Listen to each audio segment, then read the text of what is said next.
test. All right, we'll get started in a few minutes here. I know people are still flowing in. Let's get going. Yeah, we can start. You want to get going? Yeah, no, they're late. Let's get going. All right, just kidding. We're going to go ahead and get started. Okay, well, thank you so much, everyone, for joining us today for the session Turning AI Buzz into Effective Marketing Strategies. We have Gray and Brandon here with us today. Gray's with Miles Partnership, and Brandon is with MMGY. And we're really excited about the content we're going to present. We think it's going to be really fun. We will leave time at the end for Q&A. If nobody has questions or we still have leftover time at the end, we did have AI generate some questions. So we will go through those if we have time. But yes, enjoy. All right, everyone. I'm Gray Lowry, as Mira said. I'm the SVP of Strategy and Insights at Miles Partnership. Been in this space for about 12 years now and started as a full stack LAMP developer, so Linux, Apache, MySQL, PHP, really working on websites at Miles as well as in the paid search space that I was just speaking with Brandon about. Currently, I oversee all marketing technology for Miles, so all of our ad servers, all of our analytics, data warehousing, cloud computing. I like to say that most of my career is built off of being a prolific Googler and knowing how to search for things. But as technology evolves, I guess now I'm evolving into a prompt writer because I do think there's a lot of skill in this, in getting what you want. And then finally, I have a prolific hobby of collecting hobbies. So really bad ADHD, I get obsessed with something for a couple months, buy everything that you could possibly buy for that hobby, and figure out all the things about it, and then lose interest. So if you need woodworking stuff, spearfishing, 3D printing, really anything you can think of, like I can talk to you about it ad nauseum. And my name is Brandon Paddock. I've been managing travel and hospitality paid search campaigns with MMGY for over 14 years. So very specific. I mean, I've learned a lot, especially through the pandemic, about travel and how I manage campaigns through that. I like focusing on our clients' best interests, not Google's shareholders, and wrestling back a lot of that automated control from Google. And at the end of this week, I am going camping, and I'm looking forward to it. All right, so I'm gonna get up now and kind of walk through what is probably a 20-minute or so presentation, then Brandon has a few slides, and we're gonna get into questions. So in putting this all together, I figured I might as well make a script, right? And I'm not the best writer. I don't enjoy creative writing, so I went to an AI and said I need to basically create a script for a 30-second video welcoming people to the conference. Then it proceeded to welcome everyone to the entire conference. And I was like, no, just my session, please. And so then it did that, and then it had one other piece in there that I didn't like, so I had to clean it up. So 3 prompts got me something decent, and I decided I would record a video and use some AI to modify that video, and so we're gonna watch the same thing 3 times now. I apologize, but I think you may get a kick out of it. And so with that, this is the English version of that. Namaste. मैं grey लोवरी हूँ. Hello everyone. everyone. I'm Gray Lowry, Senior Vice President of Strategy and Insights at Miles पर्यटन विपणन में कृत्रिम बुद्धिमत्ता का उपयोग करने का session on leveraging artificial. All right, so basically, I clicked twice. It played both videos at the same time. So let's try this again. If only AI could fix that for me and the delay in the clicker. So I'm gonna click once now. I don't believe it's gonna play. So I'm gonna click once more. Now it will play. I won't click a third नमस्ते. time. मैं grey लोवरी हूँ. All right, why Miles is this Partnership में playing Senior the Vice wrong President video? of Strategy and Insights हूँ. पर्यटन Hello विपणन everyone. में I'm कृत्रिम Gray Lowry, बुद्धिमत्ता का Senior उपयोग Vice करने का President of परिचय Strategy देता and हूँ. Insights. All right, this is not working very well. Whatever is out of order here. Let's try it again. Essentially, I recorded a video in English, and then I had it dub my lips in both Hindi and German. I fact-checked the German one as perfect translation. So let's see if the German one works. Now, whatever the embedding here is not working out on my favor. Hallo, alle zusammen. Ich bin Gray Lowry, Senior VP für Strategie und Einblicke bei Miles Partnership. Ich freue mich, Ihnen unsere Sitzung zur Nutzung KI im Tourismusmarketing vorzustellen. Von Fort Collins, Colorado aus zeigt diese Sitzung das Potenzial der KI im Tourismusmarketing. Sie verändert schnell die Branche und bietet außergewöhnliche Möglichkeiten durch transformative Technologie. Von der Schaffung personalisierter Erlebnisorte bis zur Generierung aufschlussreicher Prognosen werden wir die Grenze erkunden, die die Welt des Tourismus neu gestalten könnte. Begleiten Sie uns bei der Verbindung von Technologie und Tourismus, während wir gemeinsam innovative Reisen unternehmen. Ich freue mich, heute hier zu sein und darauf einzusteigen. Lasst uns diese Reise beginnen. All right, so probably better we didn't have to watch that 3 times. But essentially, I do not speak German, to be clear. I did have a German colleague send this to her, and she basically said, "Was that you?" That was perfect. And I was like, "It was not me, that was AI." And she was like, "That was pretty incredible because you didn't get anything incorrect."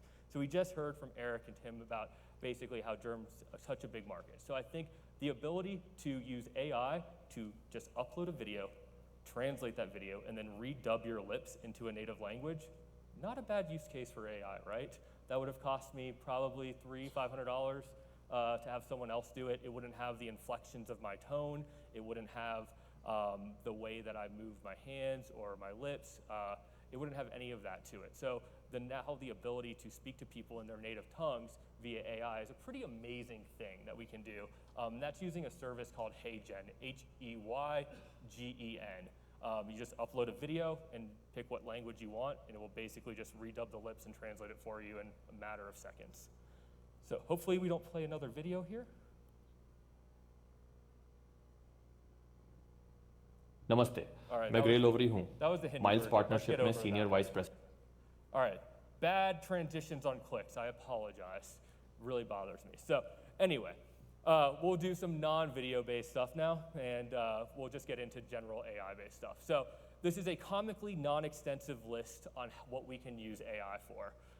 Content marketing, advertising, trip planning, booking, customer service, administrative and operational support, and really whatever you can imagine. I think there's where the creativity lies, is what is it that you want to solve? We've all seen everyone is solving meeting notes at the moment because we have a million products coming out for that. But I think whatever it is that we're trying to solve, there's a lot that we can do with AI. So we're going to talk a little bit about how to interact with AI, and then I have a couple use cases specific for the Colorado area here in Fort Collins that kind of, I think, help explain these use cases.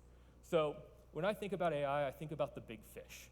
And so I like to think about these defining moments in our lives where we rethink the way something is. And for me, it always comes back to being a kid and going to an aquarium. I live in Florida. When you see the huge Goliath grouper that weighs like 300 pounds, and you're like, oh my God, or holy shit, that's a huge fish. I've never known a fish could be that big. And it changes your perspective on all fish, right? So AI, I think, is one of those mind-blowing fish moments where it opens up a whole new world that we didn't think about. But what's hard about it, and yes, I did remove that background of that fish with AI, is whether or not, is AI a party trick, pulling the dollar bill out from between 2 beer bottles, or is it something that's actually useful? And I think how we leverage this technology really comes down to, are we going to focus on the cool things that we do one time, or do we build it into everyday workflows? And what I've found is building it into everyday workflows like technology from Microsoft and Excel and Word is hard. These systems don't all talk to each other, but with some effort, you can have a lot of beneficial sort of synergies in your life. And so we're going to talk about how we can do that. First, an intro as to what are prompts. I'm sure we are all getting familiar with prompts, and it's really how we interact with an LLM or a large language model. And so when you think about prompts, it really comes down to garbage in, garbage out. If you don't warm these things up, if you don't interact with them well, they're not going to give you things back that are useful to you. I like to think about prompts in 4 main categories. I'm asking it to generate something, analyze something, categorize something, or modify something. So these are the tasks I'm thinking about. Examples from those would be brainstorming something, giving me a bunch of something, getting advice, providing me market research, or meta prompts, which is where you're getting the machine to prompt itself. This could be auto prompts or something called LangChain, where you get multiple agents to prompt themselves and help you solve a problem through that meta or automatic prompt process. So when I think about prompts, there are different elements that I want to think through. The instruction. So what is the specific task or instruction that I want the model to perform? What is the context? So is there external information that it needs to take into account? Can I steer the model to get a better response? What is the input data or question that we're interested in finding a response for? And what type of output do I want? Do I want it in bullet points, numbered lists, CSV, JSON, Python code, whatever it is? I like to instruct it exactly what I want when I'm asking for something. There are also a lot of prompt types, and I promise this is the last educational slide before we get into some more fun. So there are basic prompts where we're asking for text summarization, question answering, conversation, code generation, and then we have advanced prompting theories. And I have a little link in here to a GitHub repo where this gentleman does a very good job going through each one of these advanced prompt types. We'll get the slide deck so you can use that. But essentially, zero-shot prompting is where I basically ask you for something with no background.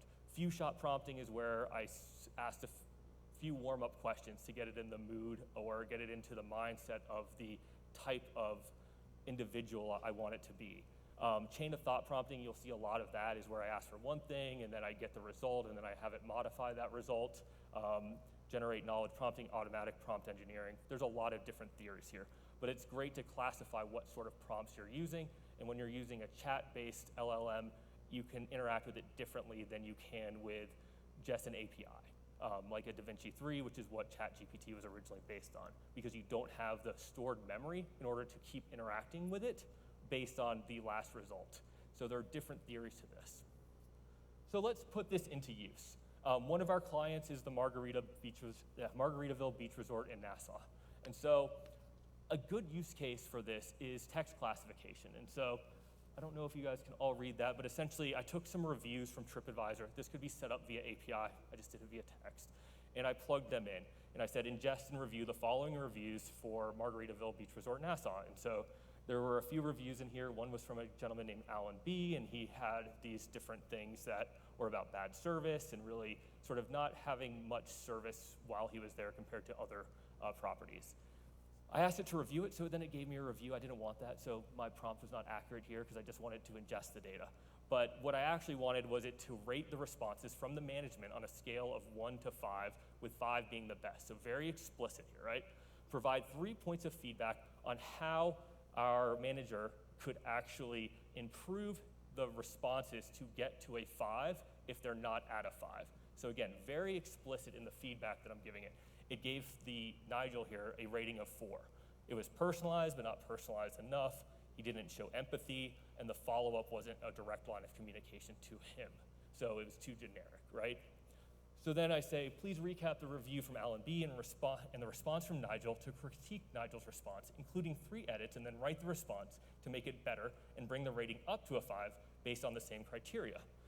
So it says Alan B.'s review highlighted dissatisfaction with the cleanliness of the room and the slow service. The response was thoughtful, but here are some things he could have done better in general. Problem with this, Alan's review didn't mention room cleanliness at all. So this is a problem with these things, right? Hallucinations or confabulations, whatever you want to call them, you have to watch for them. So now I didn't give it the context directly in the prompt, and I was assuming it could go back and look at it. But it wasn't going back that far because it's trying to save costs for not actually ingesting all of the previous information. So I paste the review and it apologizes and it comes up with a new set of answers. So again, the effectiveness of these models is highly geared towards how you ask and how much context you provide. So that was a good example, but let's have some real fun here, right? So we're here in Fort Collins. Let's do some exercises around Horsetooth Reservoir, because when I looked at the website, that seemed to be a place that people like to go. I didn't know for a fact. I confirmed it with my friend Justin here. He said, yeah, it's a good place. We probably shouldn't market it because it's a fun place. We don't want too many people to go. I said, too bad, we're gonna market it today. So I basically asked what it knew about Horsetooth Reservoir. It had a few things. Here's the location, the size of the reservoir, things about recreation, hiking, biking, camping. If anyone is an expert and it's wrong, please let me know, because I did not fact check all of this, which is a problem with LLMs because it takes just as long to get the information and then fact check it than it does to just do it on your own sometimes. That said, Bard is actually, the new Bard extensions that came out last week by Google actually has a reference or a source citation now in the results, so it will actually tell you where it got the information from on Google, which is extremely helpful, but it doesn't do it for everything because there's obviously a cost to that. But this is even good to me. So said, okay, geographical and ecological features, water sources and usage. There's a lot on the Colorado Big Thompson project that it likes to reference, probably where it learned some of this stuff. Access is easy, there's not a whole lot of regulations. Okay, this is a good primer. So now I read that there was a legend of Horsetooth Rock, so I wanted to see if it knew about the legend, about how basically the rock is the heart of a giant slain by a Native American chief and his warriors to protect their lands, and that the tooth is said to be the giant's heart turned into stone, hence the name Horsetooth. It also came up with a couple other legends. I was mainly doing this to see whether or not on my next prompt it would use any of this information, making sure that it was primed with some of this info. But I don't think it did. But now we really sort of like see exactly what we wanted to. So you are now a destination marketer and an expert one at that. It's always very good to tell them that they're experts because then they do a better job. So the more compliments you give these LLMs, the better they do. They're they want to please you, they want to know how helpful they are, so just let them know and they'll give you better responses.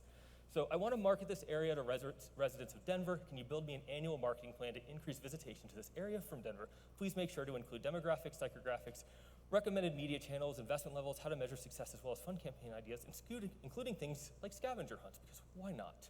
And anything else you may think of as relevant. So I ended up getting some good stuff back, right? So I got some target demographics, age group 25 to 55, big shocker, that's everyone's demographic. Interests, outdoor stuff, okay, makes sense. Lifestyle, values, recommend a marketing budget of about $500K, digital marketing, traditional event sponsorship. The annual marketing plan broken down by quarters I thought was interesting. These were some pretty good ideas, right? So in the winter, a frozen adventure hunt. I don't know if I really love that, but not bad. A spring bloom photo contest encouraging visitors to capture the beauty of the spring bloom and share on social media with specific hashtags. I got a summer splash bash, and I got autumn trails challenge. Though some of them felt like they were too much for me to like take on as a marketer. I wanted something somewhat easy, low budget, so I asked it to sort of explore one of those in particular. But it still gave me dollars on the media mix, so 40% social, 20% SEO content marketing, traditional media 20%, events and sponsorship 20%. Sorry, Brandon, no paid search. Measurements and success metrics, sustainability, community, partnerships, contingency planning, customer retention, and then a conclusion. Not a bad plan, right? Fairly specific, but a little vague as well. But that probably would take someone on staff a week, a couple days, a week to put all of those things together. And I think if I spent another hour on this, giving it more prompts to refine it, it'd be a decent plan. But I wanted to dive into some really specific examples. So I said, this is a great beginning using Experian mosaics. Please be more detailed on your target audiences, including names for our target persons. And if they're children, I want their names too. Associate brands they like, travel preferences, favorite shows, foods, drinks, their favorite activities while outdoors. Be specific on the areas in Denver with neighborhoods and zip codes to target. So Experian mosaics are a way of classifying all the people in the United States, and they have segments. Like A30 or A03 is kids in Cabernet for moms that have money and like to drink. Or you have like American royalty, or there's all these different segments classified by age, gender, race, wealth, and things, right? And so I wanted to use this as a base. And in the past, I've asked it if it knew what these were, and it did.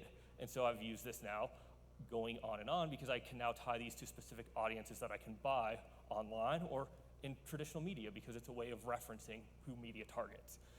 So it came up with the adventure couple, Lucas and Emily in Wash Park. It gave me the zip code, early 30s. Says that their mosaic profile matches to the bohemian mix, a mix of young and urban elites. They like brands like Patagonia, REI, Apple, Subaru, and Denver. Who would have guessed?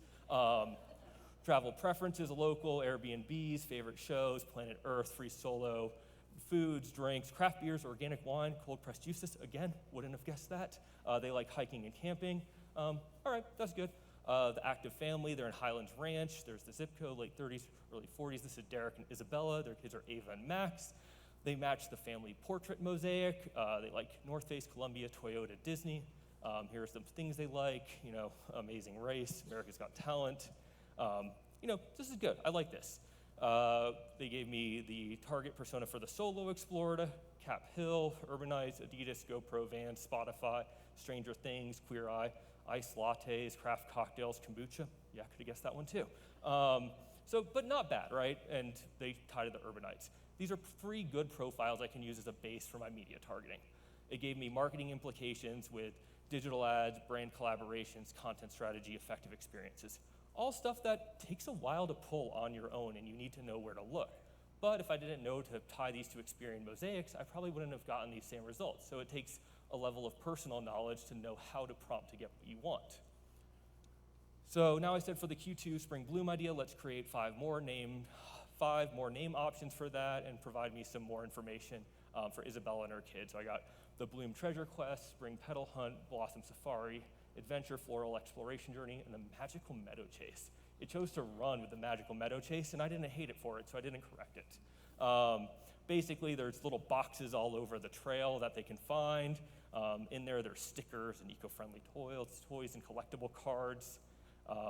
There's a pre-registration, an event day, social media campaign, prizes, a wrap-up event. I got it to write some social posts for me, some email campaign stuff, Twitter posts. All this is pretty good, right? This is helpful. Good place to start. So now I said, where exactly would these Magic Meadow boxes be placed? Like, I don't know this area, so let's see if it can give me some decent points of interest. And I also asked it to generate Python code that I could paste in Google's Colab product, which is like a free Python runtime notebook. Again, probably too nerdy, so I have the screenshot small, but I wanted to see if it could do it. So it gave me hypothetical locations for South Bay of Horsetooth Reservoir, the mountain trailhead, the Inlet Bay, Skyline Picnic Area, and Canyon Park. And then it gave me the code to install Folium. It created a map with the M variable. It took those locations with the Latin long, iterated through those, built a map, and then drew a line between the points for me. So not bad. Like, that was useful. That would have taken me 2 hours to do on my own, to be clear, and like 14 times Googling Stack Overflow. So again, that was really helpful. Now I liked the Horsetooth Reservoir Magical Meadow Chase name best, so let's make the whole plan around that and revise it. So it went through and built the whole campaign plan for the Magical Meadow Chase, gave me dates, gave me the target audience, key components, built UTM codes for me and showed me how to implement them, gave me my success measurements, gave me the legal and logistics, and the conclusion. It's not bad, right? I said then I need an email to promote this. I wanted to insert the proper macros for MailChimp, so it built me an email. It included things like FName, register link, Facebook link, Instagram link, and Twitter link, which are all things that it would basically dynamically insert into my MailChimp template for first name and things like that. So again, not bad. And then I wanted to have some fun, so I asked it to rewrite those social posts in the voice of Poppy from the Trolls movies, because I have a 4-year-old, and why not? And I hate reading things while there's a GIF on screen, so we're just gonna go to this, and I'm gonna have some fun and say, hey, glitterful friends, it's time to twinkle your toes and sprinkle your sparkle for the most hugtastic adventure ever. Join me, Poppy, for a frolicsome journey through the enchanting lands of Horsetooth Reservoir with the Horsetooth Magical Meadow Chase. And again, more emojis and more things about glitter, but essentially, really, made it its own.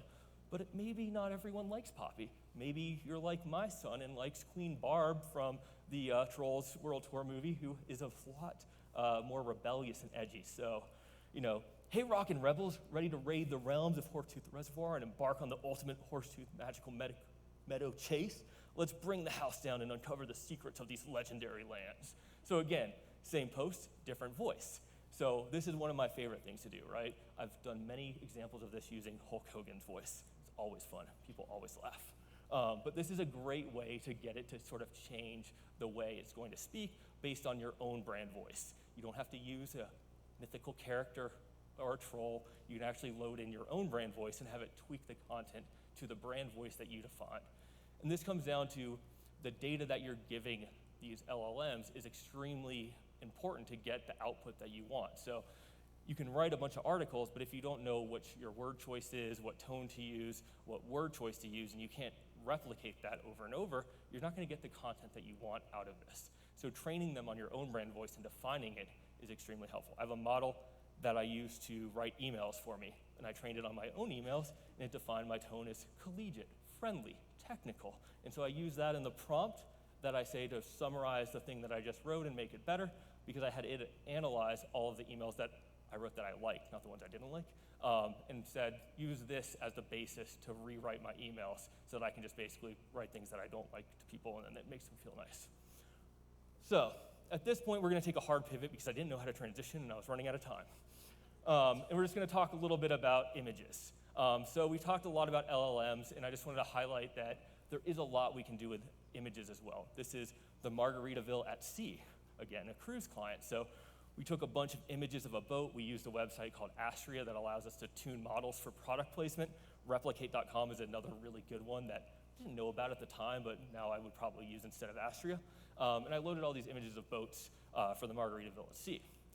And then I asked it to use the SKS boat, which is our key name here, and create a high detail photograph of a ferry in the sea on a clear day, realistic photo, Ultra HD shot with Sigma, f4, 250 millimeter sharp lens, wide shot, isometric view, volumetric lighting, reflection, professional photography.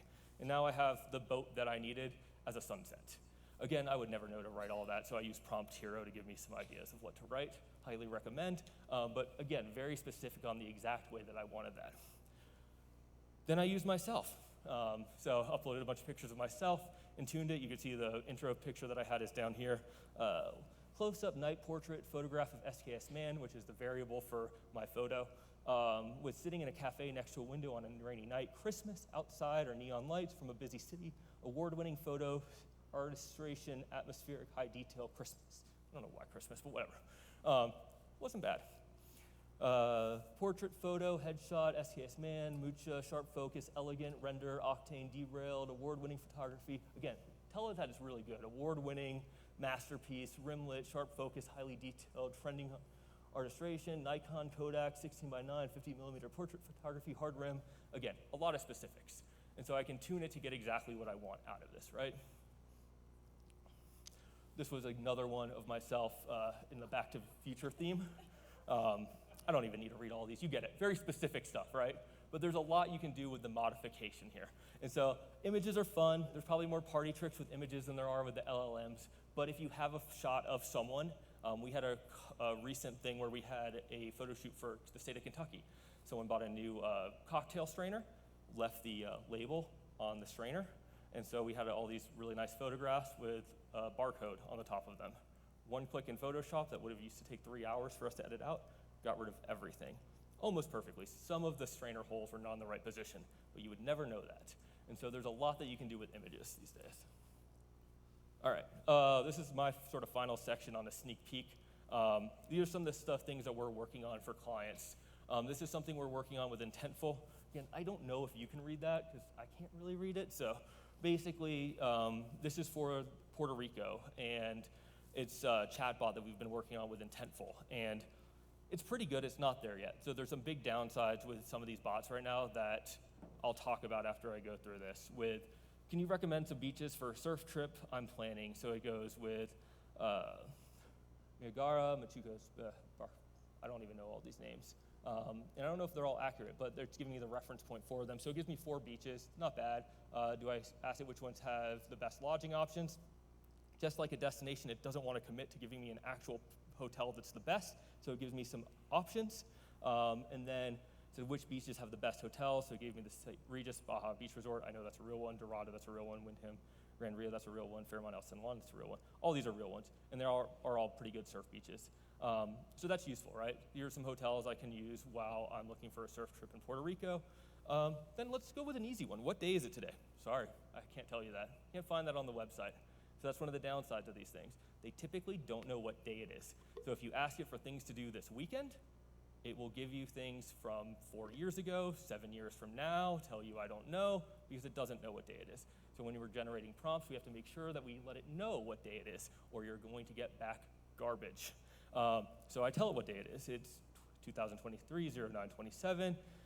Couldn't find anything about that, so I asked if there are events. It gives me event management companies in Puerto Rico. Not really what I was looking for. But then I said I'm going to stay at the Royal Isabella, one of the hotels I recommended, in October 2023. The year is very important. Again, it will pull events from the wrong years. Can you build me a nice 3-day itinerary for these specific dates? And it did a decent job with it, right? It didn't bring in any events, and that's one of the things we're struggling with on these models, is we can scrape the sites, and most DMO websites have old events on them because they're helpful from an SEO perspective. But the models get very confused when you're asking for events and it's giving you ones from 3 years ago. Then how do we keep the new events up to date in the model? So we need to have a continuous training program. So we are building all these crazy JSON files to make sure that it continuously knows what events are active and inactive, which ones we want to highlight, and that's where like these things have started falling short a little bit. But we're in a good place where we're continuing to work on these, and they're getting a lot better. 1 second. I'm speaking really loud for screen draw. All right, final one. This is a part of the Google Trusted Tester program that we just got access to. I've been waiting for months. And this is Google's Gen App solution. It's built on top of Dialogflow CX, which is a terrible tool. And it is essentially an IVR, an integrated voice routing system. So like if you ever call up like American Airlines and they basically like, what can I help you with? And then you have to say it like 14 times and be like, human, human, human. That's what it's built on top of, right? So you have to understand how these IVR tools work so you can route to different models, because sometimes you want to use a cheaper model in order to answer simple questions. Sometimes you want to use a more expensive model, like say a ChatGPT 4, that is going to cost me a lot more on each token to produce something like an itinerary. So I can do that through different pages and different routing options. But the nice thing about Google's Dialogflow CX and GenApp integration is I can have my site verified with Google Search Console, and then it creates a vector metadata store for me, so I don't have to do any work on setting up a database. And I don't have to crawl my website because Google has already crawled it for their SEO portion. So as long as I'm verified, I can pull that in as a data source, and I can attach a bot to it. So here, I say I'm asking this, or telling it I'm traveling to Savannah in October of 2023, and it's letting me know there are events like the Pirate Festival on Tybee Island, October 5th to 8th. There's a Sunburn half and 10K on October 7th, and it gives me the events that list all those with the citation. I think that's helpful, right? I said the Pirates Festival sounds great. I'm going to come for that weekend. Can you recommend some hotels and restaurants convenient to the event? So it gives me the Georgian Inn and Suites, real place, Sea and Breeze Hotel, another real one, and then a couple of restaurants like the Crab Shack and the Tybee Island Pier. Gives me links to those, and then I ask it to generate an itinerary, and it's like, nah, I can't do that, this link instead. So that's where I need to go to a new page and pay for a better model, because the model that I'm using here can't do that. So again, a work in progress. So I feel like a lot of what I've been talking about lately is how do we get something like this on a destination website? And we can do it now, and there are some really good things, but there's a level of risk tolerance that a destination has to have, because it's going to give you wrong answers. It's going to mess up, and there is back-end data work in order to get relevant things like in events. And events are extremely important to itinerary building, extremely important to can I do this weekend, and without the proper data streams, ingesting them, keeping them up to date, it's not going to be that useful, and people aren't going to use them.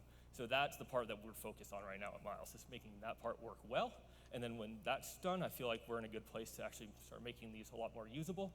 Google's tool also allows you to build a copy of Google's AI and search. So when you used to be able to buy Google Search Appliance and put it on your own website, now you can basically have a Google Search built into your site with the AI feature as well. So it's nice that it's all in like sort of a one-stop shop, but it is a terrible tool in Dialogflow that you have to work in. So, but that's probably my problem, not yours. And with that, I know I've mentioned a lot of things here. These are just a couple resources that I use on a daily basis. Futuretools.io and OpenTools.ai does a great job of sort of categorizing different things that are coming out each day as to how useful they are and giving you sort of a good understanding. I also think Ben's Bytes AI newsletter is another good one. Maybe overkill, but it kind of talks about the different changes on a daily basis to the AI industry.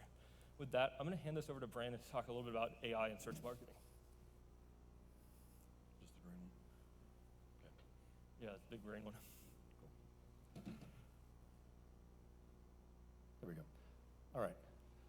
For 25 years, Google has been the filing cabinet of the internet. You go to Google, you do a search, and they just dump the search results on you.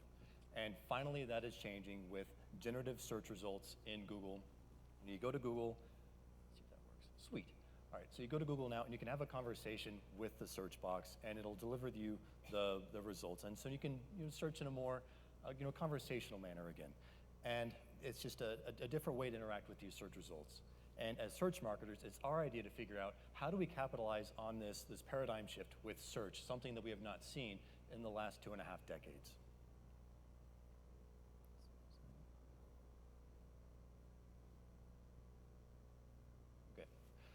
In this example, so planning a vacation to Colorado, for example, Colorado Family Adventure Vacation Ideas. In this example, Bard did reference Colorado.com, which is fantastic, a great resource. Yeah. But how did Bard know to reference Colorado.com, and what are some dangers of that? We know Colorado.com is a very trusted resource, but that's a reminder to us as the marketers, or if you're a DMO or a CVB, or if you're a business yourself, your data needs to be current everywhere it can be. If you have your business hours, you need to make sure those are updated on your My Business profile, your location, your amenities, anything you offer, all that data needs to be current everywhere you can think of, because when these AI device or conversation models, when they are searching and browsing sites, you don't know where they're going to pull from. Hopefully it's from the most reputable source, but you don't want them to be referencing incorrect data. And at MMGY, so we do manage the Colorado.com paid search account, and one service we do offer is we, of course, audit the partner links on Colorado.com to see if there are any outbound broken links, because we, of course, want the partners to get credit. If we're going to go through all this hassle of getting users to that site, we do want to make sure that they are going to the appropriate partner page. But that's a good reminder for yourselves to audit your own sites, or if you have other businesses linking to your site, just make sure that two-way communication remains intact, so that all data is current in as many places as possible. Okay.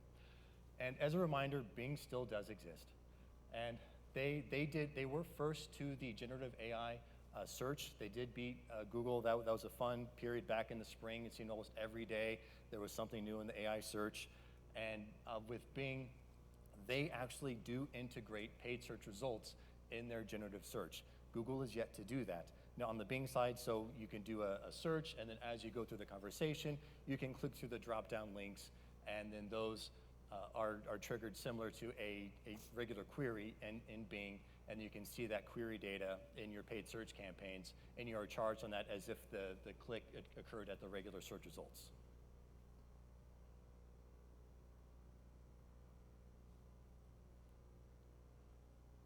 And Google, they recently just announced that they are expanding their use of those linking within their results. So right now you have a couple drop-downs that you can select to see different links to different partners. And then they are expanding the use of those, and eventually they will be incorporating more paid search results within their listings, but for now that is just an organic usage. And then a quick tip, if you do have a business and you need to update your imagery for the fall campaign to make sure everything is pumpkin spice themed, with this Google's Product Studio, you can actually use AI to update your imagery, change the background in this example of your image ads, so that it is just an interesting use case, just showing one of the examples of how AI is being more integrated with our paid search campaigns. In the Google Ads interface, for example, once you put in a landing page for an ad copy creation, Google is now skimming the site and looking for appropriate snippets of text you can include within those responsive search ads as examples, in case you're just having a case of writer's block that day.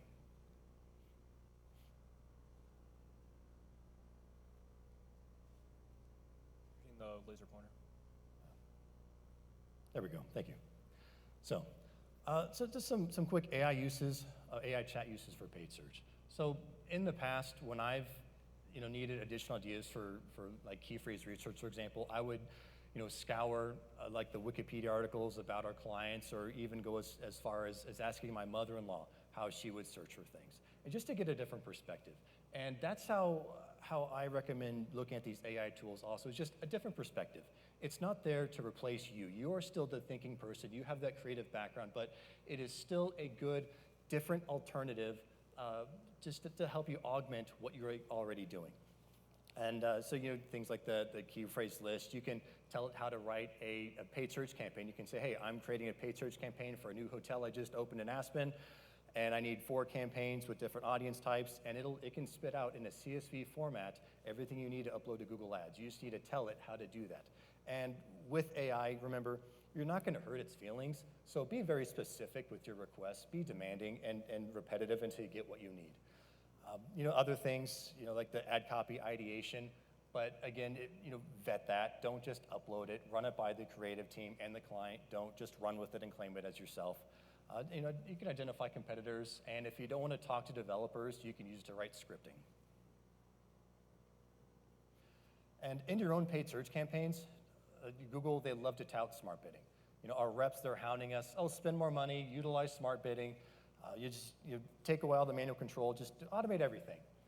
But you've got, if you are a paid search manager and you have clients, it is your responsibility to manage those campaigns with your client's best interest, not Google's. A lot of those recommendations they give you are automated.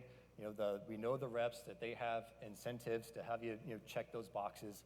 So it's your job to wrestle back that control. And I don't want to be the old man in the room saying, oh, stick to manual, but sometimes that can give you better results within the paid search campaign, because automation, from what we've seen, it can act kind of like a toddler that gets a little splinter and they feel like their hand's coming off.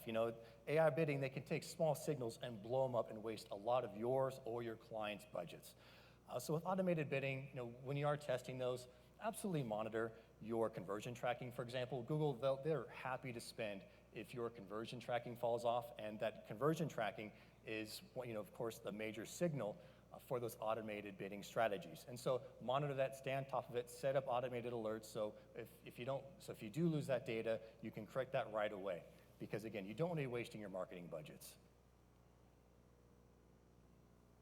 And AI search, it isn't perfect. As I said, it's only as good as the data you give it. You need to think of these AI chats as autocorrect on steroids. And they look for the best signals to integrate into their results. And in this example from OutThereColorado.com, the publication, they asked a chat service to write them up an itinerary to Denver. And one of the restaurants they recommended had actually been closed for over 20 years. So that's an example where the data was wrong somewhere and the chat picked up on it. So you need to do your diligence to ensure that your data is accurate anywhere you can find it. And then the bigger picture with this AI chat and paid search and AI integration. So it's a conversation. Now, if you do have your own website, an interesting use case is you can use it as like a chat service to help users. So instead of relying on site navigation and calls to action on your site, you can have an AI chat on the site, and we've been testing this with mixed results. But it is something in the works, and so just a different way for users to interact with your content, and so they can better plan their interaction with your business. And then, taking a step back, is will these AI search results, will they conquest website traffic? We know Google loves scraping site information and pasting it on the homepage, and with these AI chats, that's just a bigger example of that, where they're conquesting more of your content and showcasing it in those search results, those generative search results, and then showing you against more partners. And so how do you how do you ensure that you are appearing when you should be? And so a lot of that comes down to just continue your SEO tactics. Make sure that you have appropriate landing pages on your site. A great source of content for those landing pages is go to your search query results, either from your paid search campaigns or any organic search data you have, and look for the who, what, where, when, why, and how questions in that key phrase data, and answer those questions on your site. Any question, make it a landing page, and if you need to, have AI chat write the page for you, and then you just tweak it. So just use that to crank out some of those landing pages, just to help give these AI chats just more signals to work with, and to give you a better chance of appearing in those search results. So that's increasing those landing pages, and then also collecting reviews. A lot of the AI chats, when they do look for what businesses to recommend, they often reference TripAdvisor or OTAs because they have a lot of user reviews. And yes, those can be gamed as well, but that's why you need to encourage your visitors, your users, to leave favorable reviews. And so as you leave that broader footprint of, hey, here I am this business, and I am good at it, and people like me, then these AI chats are more likely to pick up on that and recommend your service. Okay, thank you.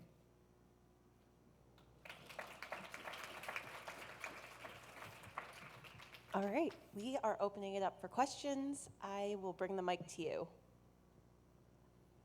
Don't be shy. Otherwise, I was going to say we have some.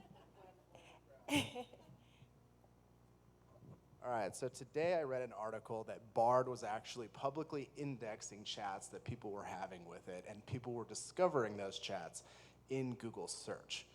Is there any concern that people's privacy may be exposed through some of these tools, and that the AI might use that to undermine society in the future?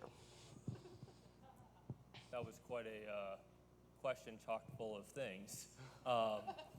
But I mean, I think all of these services that are open services, like Bard, ChatGPT, even the paid ChatGPT Plus, all are saying that they are public and they're going to use your chats for learning. So I do think that there is a level of privacy that you cannot expect unless you are paying for your own model development through Azure's enterprise services or through Google Cloud's services for Palm or Bison and Palm and all of their LLMs as well. So I do think that there is a risk to overutilizing these. I also think these companies are moving extremely fast and mistakes will happen, as you have seen. So I do think that it's important to not put too many private details in these chats. Will it end in, will the world end because of this? Probably not. I think the larger case for me of the term in AI is called a P-doom. Like, what is your percentage of doom likelihood from AI? So what is your P-doom number on a percentage scale is how they reference it. But for me, I think it's whether or not, right now, all of these things are sort of encouraged through reinforcement learning. So good job, like thumbs up, thumbs down, like the reinforcement learning. So how do these models start to reinforce themselves and give themselves their own cookies? That's sort of the question for me as to like when they start to self-reward, we may have a problem. But for now, I think we still get to give them the treat at the end, and that's probably the way we want to keep it for now. You have thoughts on that? All right, cool. Any other questions? I see hand back. Oh, Carrie's got it. Oh, I have the microphone, Gray. Yeah, go for it. I can't see anything. There's lights in my eyes. Yep, so I'm just curious about the cost of these tools. It appears, up to be a gold rush for software developers right now, and as, marketers working on maximizing our budgets, what should we be spending on? What's worth doing free? Are there subscriptions, one-time fees? Brandon, you want to take any of this, or you want me to do it? I like things that are free because the ROI is great.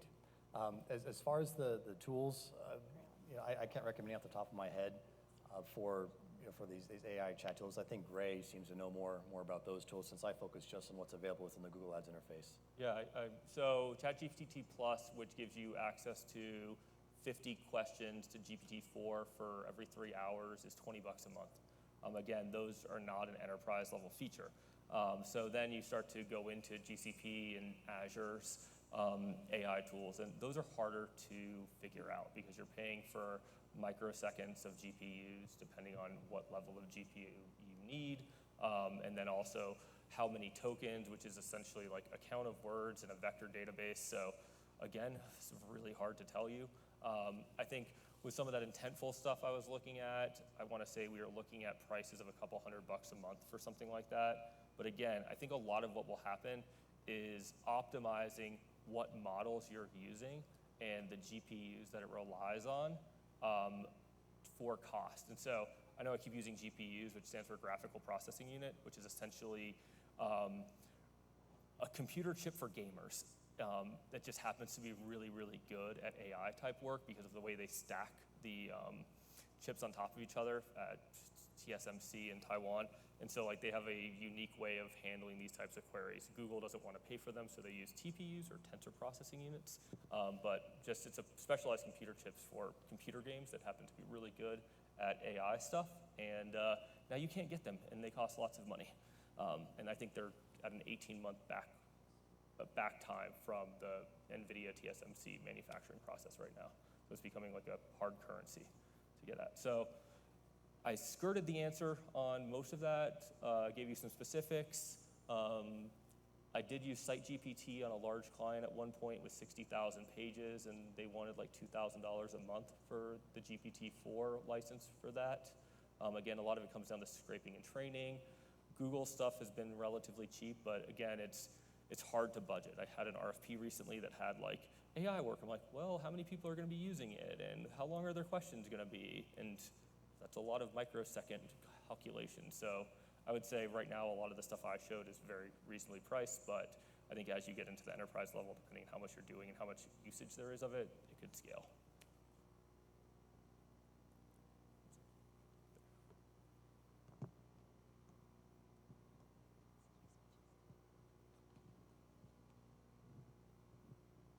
My question is regarding copyright and usage rights, how that applies to ChatGPT, or sorry, I didn't say it right, but photography also, and then content for like websites and stuff, and how that's handled. We'll see. It's going to be an interesting one. For images, I highly recommend using Adobe's software. Their Firefly AI, they bought their own stock photography company a few years back. So all of the images that they have trained on are images that they own the rights to. So if we are working with a brand that has any fears around copyright infringement over images, highly recommend using Adobe's Firefly, because they basically certified like, we will not sue you because we own all the rights to these images. And even if you are in their stock galleries right now, if you look very closely, they will denote a lot of their images are AI generated. So they've been actually stocking their own pond of images, for lack of a better analogy, with AI images. And unless you look very closely, you won't know that you're using an AI generated image. When it comes to content, it's a sticky question. I think, Brennan, you said something about paid search and creating landing pages via synthetic content or AI-based content. For me, I've been on the other side of that fence. I feel like right now Google is saying that content, whether it be AI-generated or human-generated, is of equal value as long as that it provides answers to a question or is useful to humans. I think we're going to get to a point where we have human content as bespoke content that is worth more than artificially generated content.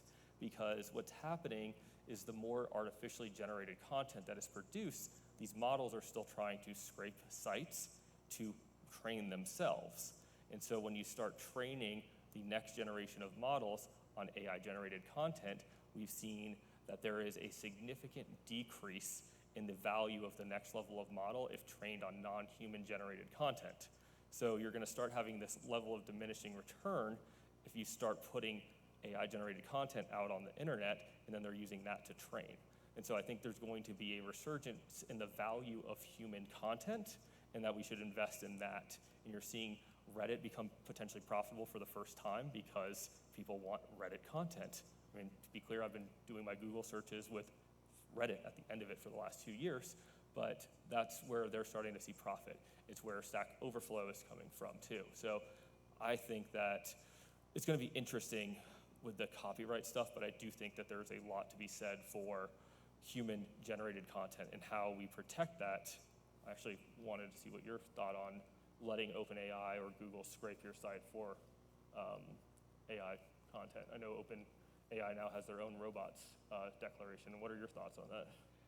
I think it's fine. At the end of the day, our goal is to get our clients out there, in awareness, and learning how the system interacts with the site, learning how we can potentially change the results or influence those results. So just as part of the learning process, I think is why I would be okay with it. And as far as generating the AI content, sometimes you can be in a pinch, and it's good to just get something started. But again, to vet it and, like as you said, add that human touch, just to get that ball rolling with that content.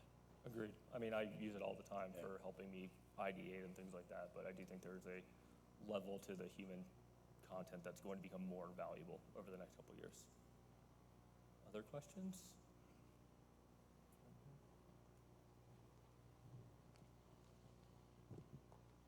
So when you gave the example with the troll voice, is there concern about copyright issues? Like you might hear from places some sort of cease and desist if you're putting that out there and it's clearly At this point, no, because there's no actual legal determination on how things work. I know Okay. that the one court just determined that like AI generated art can't be copyrighted to begin with now, which was like just today or this week that was determined. But right now there's no legal precedence for that, so I don't think there's a concern. But I mean, I think if you're doing it at mass scale and you're using that like in your own marketing, there's potentially risk. But I think if you're doing it for small things, like there's very little risk and there is no legal determination. So you'd have to basically think about it until that determination becomes real. I personally don't like it. I feel like people should be compensated for their intellectual property, but it's a really fun example for something like this. Yeah, it was. Anyone else? Or there's one in the back there. We can let everyone go whenever we're done too. I don't have to keep you hostage. Thank you so much for the presentation.